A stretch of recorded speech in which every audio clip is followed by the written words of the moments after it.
Today, I would like to restrict my comments to the disadvantage of limiting free expression by implementing uniforms. Specifically, I would like to answer the answers that Sarah makes on the disadvantage.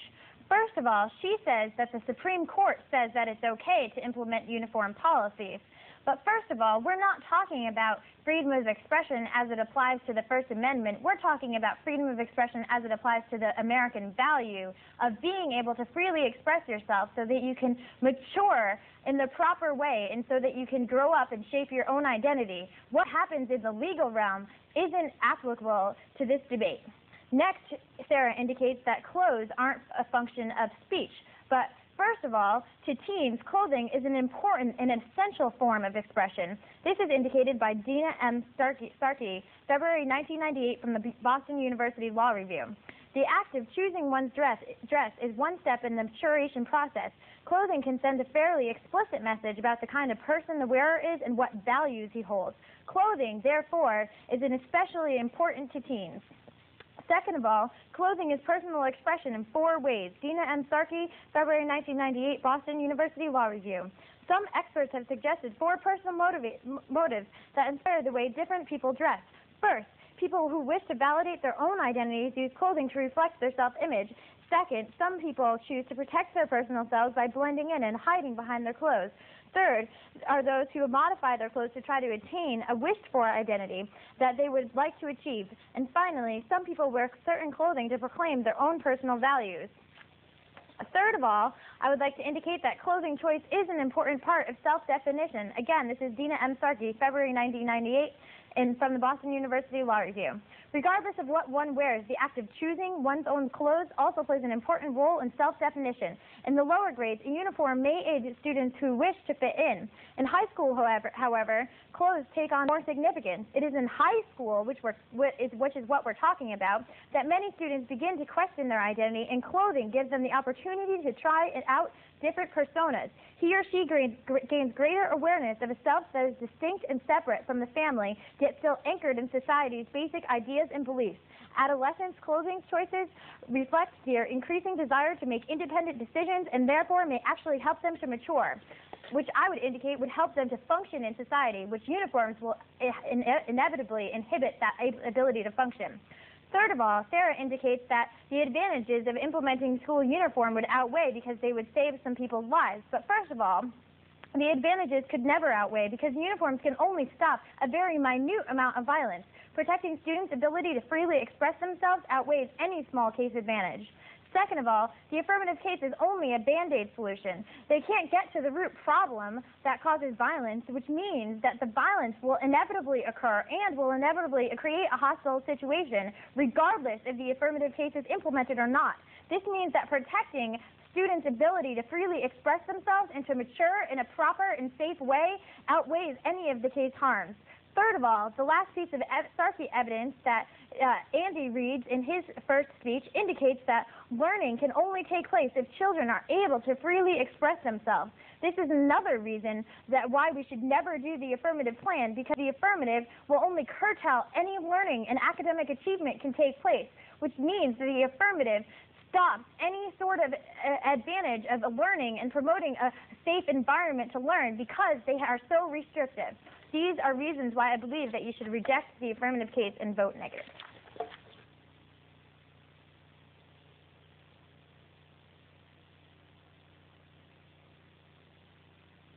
Now, Helen, the piece of evidence that you read indicates that there are 4 ways that clothing helps students express themselves. Okay. I'd like to talk about that. First, do you think that it's all right for students to be able to use clothing to hide behind and to hide their true identities?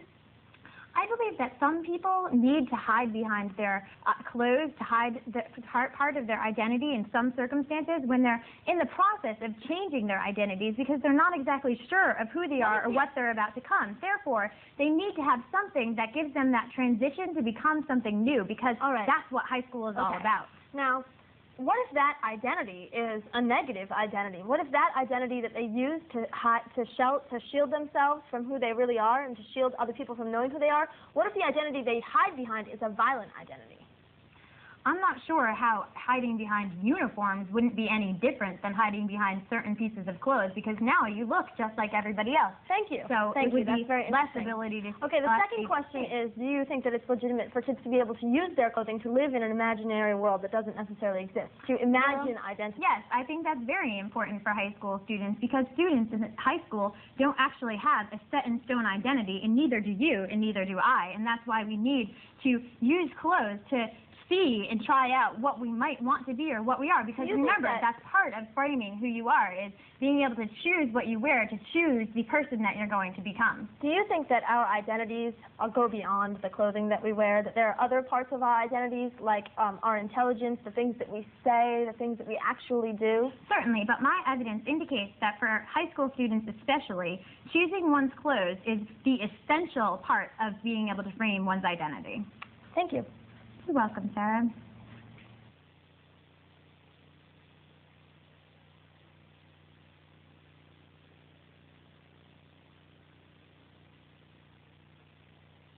I would like to begin by continuing to argue against contention 2, where the affirmative contends that uniforms are easily and efficiently distributed.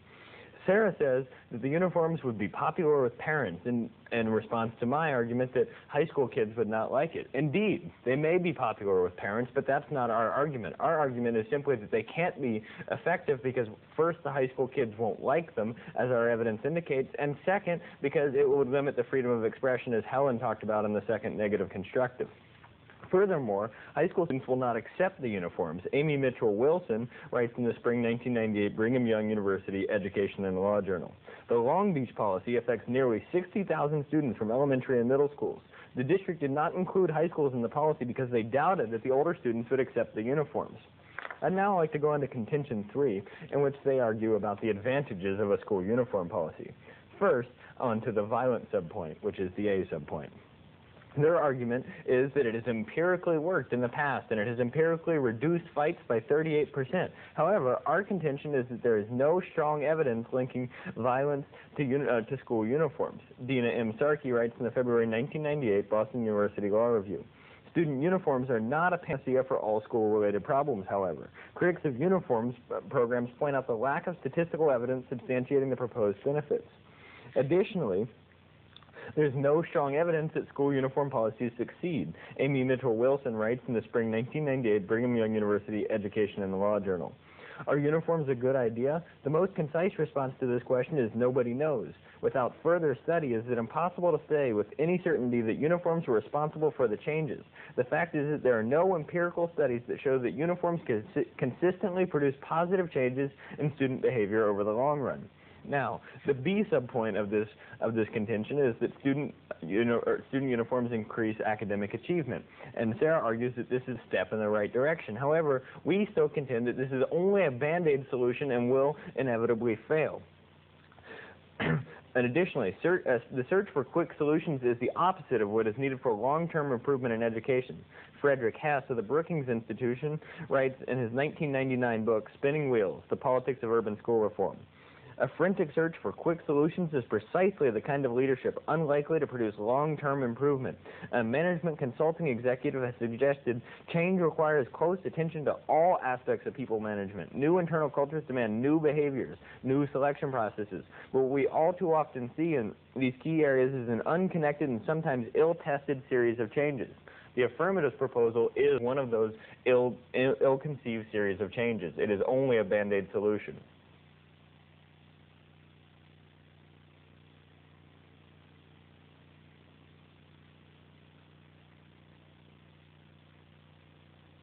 First, turn to the disadvantage about free speech. The negative argues that freedom of self-expression through clothing is necessary for learning. First, we argue that psychological and physical safety is needed for any accomplishment in learning. We need an atmosphere free of intimidation and free of clothing stigmas. Second, clothing is interpreted in many ways. Clothing does not send a particularized message and so is not part of free speech rights. Dina Sarkey, February 1998, Boston University Law Review. Clothing style of baggy pants did not constitute expressive speech. The court found that wearing baggy pants could be interpreted several ways. Baggy pants could signify gang affiliation or could simply represent a growing trend among adolescents across the nation. Therefore, did not send a particularized message that would be clearly understood by others as their identity.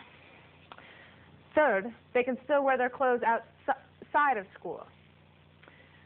Next, the negative argues that freedom is paramount, but our evidence indicates that psychological safety and reduced violence will allow students to succeed. Living in terror, regardless of the actual actions, hinders any accomplishment. Advantages outweigh any small sacrifice of an already limited clothing selection. Now go on to the case. Go on to the second contention. First, uniforms reduce visually induced violence and intimidation. Second, the negative says that we have no strong evidence. I'm not sure what their standards of strong evidence are, but we have found that 10 states have successfully implemented the uniform policy, and this has reduced violence. In Virginia, one school reported a reduced violence of 38%. This is significant evidence that uniforms reduce violence and intimidation in the school.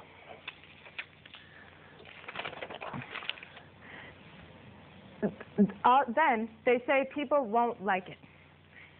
But student involvement in school uniform selection reduces student opposition. Dina M. Starkey, February 1998, Boston University Law Review.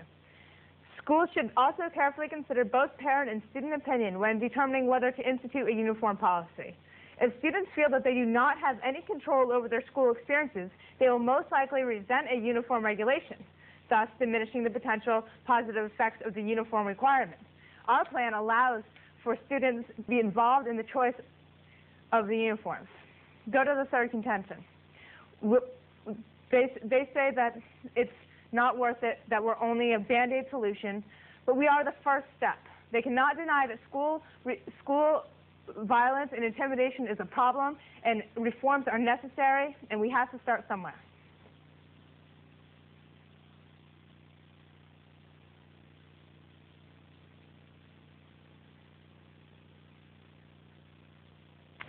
First, I'd like to talk about contention 3, where they indicate that they can solve violence in schools and increase learning.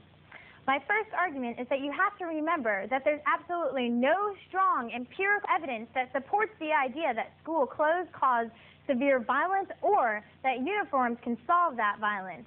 Greta indicates that 38% of people in Virginia were in a decreased violent situation, but that's the Virginia plan. That's not the plan that they are modeling. Therefore, our evidence still stands that there's no clear and convincing and consistent evidence that a uniform policy throughout the United States would solve the violence problem. And second of all, the effects of uniforms will wear off. Gangs will find other ways to make themselves visible through the flexible means of the plan, and violence will continue. Moreover, not all schools have gangs, so that's not enough of an argument or a justification for implementing the policy throughout the country. Third of all, their policy is only a Band-Aid solution. Violence will still be prevalent in schools. This will occur whether or not the plan is implemented. Therefore, there's not enough of a risk of infringing and there's not enough of a risk of continued violence occurring to justify infringing severely on children's free expression just to stop a couple of maybe fights. Next, I'd like you to turn to the disadvantage of the freedom of speech. First of all, they try to tell you that clothes aren't a form of speech, but that clearly isn't the case. Even if that might be found in a couple of legal cases, it's still a value that we hold, and this is indicated by the 3 pieces of evidence which I'm reading in the second negative constructive. Each of these pieces of evidence indicates that clothing is clearly an important form of expression to teens. Clothing and dress is an important expression of one's identity, and moreover, clothing helps people to shape their identity and to use it as a transitional form of choosing which identities that they want to go with, and it's an important form of autonomy. These are all important American values that just aren't worth risking in order to promote something like stopping a few fights in the hallway that will probably occur anyway. Second of all, the affirmative case clearly does not outweigh the disadvantage of infringing on students' abilities to express themselves. avoiding few fights doesn't outweigh the ability to form and shape and express your identity. People will still fight because they can't solve the root cause of violence. That there's something else going on there that will make violence continue to occur. So there'll still be some form of a violent atmosphere. Third of all, and most importantly, uniforms can't increase academic achievement because freedom of expression is essential to learning. The affirmative team never comes to grips with this. In order to be able to speak your mind, you have to feel like it's an atmosphere which allows you to speak yourself through your clothes, and that is the most important thing that's going on in this debate. Finally, I'd like to end with the fact that you have to vote negative in this round. The affirmative plan will only be a world where students grow up as blind, enslaved robots, educated in their uniforms, and graduated into a diverse world, ill-equipped to function as anything other than a sheep of the oppressor. What will we say of education and learning then? What the affirmative team will have you saying is, well, we stopped maybe a couple of fights.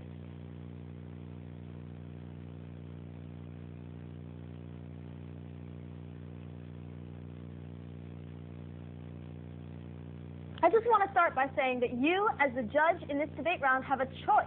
You can choose to attempt to solve a problem that pervades our society very deeply, or you can choose to do nothing, to stand aside and to blindly watch as violence and suffering continue in our school systems and do absolutely nothing, which is what the negative advocates.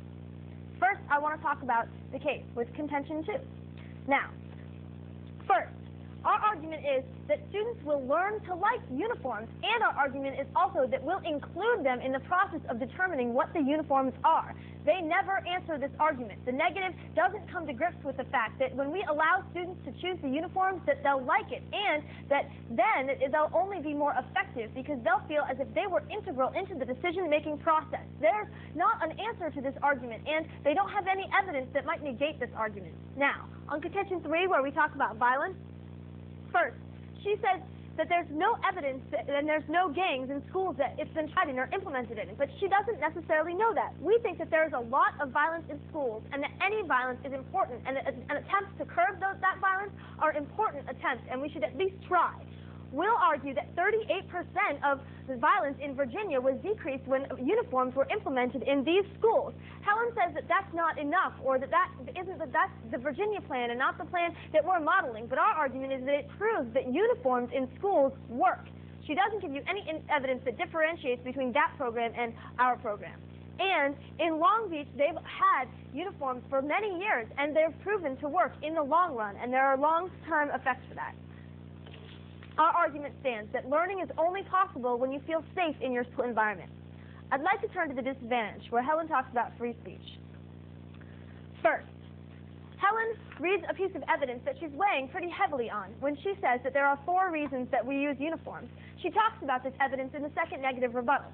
My argument is that clothing allows us to hide ourselves. We can hide ourselves behind clothing and not be able to express who we really are. If we all have to wear the same clothing, then we have to find other means of expressing ourselves and expressing who we are through our minds and our intelligence, and that the safety of the learning environment that's provided once we have uniforms will allow us to better express ourselves that way. Also, clothing allows us people to imagine and pretend that they live in a world and that they are somebody that they're not necessarily. Our argument is that's bad. We have to come to grips with the people that we really are and the ideas that we have and find validity in those outside of our clothing. We can't hide behind the shell of clothing forever. We argue that particularly in schools, it's important for kids to be able to express their ideas and for us to have uniforms. Now, sure, our argument is that we can never tell how people will interpret clothing as a form of expression, that it can be interpreted in lots of different ways, and that's why it's not necessarily a definition of expression. It's something else, and it's not really expression. Our argument is that people are losing their lives, and that's more important than them being able to express themselves, especially when this so-called expression that the negative talks about is expression that perpetuates things like violence in schools, and that's a proven fact. Our evidence is pretty good about that. What can the negative say to all of the dead children of the future? The only thing that they can say is that they didn't care and that we should do absolutely nothing. Our argument is that that's not necessarily a reason to not do the plan.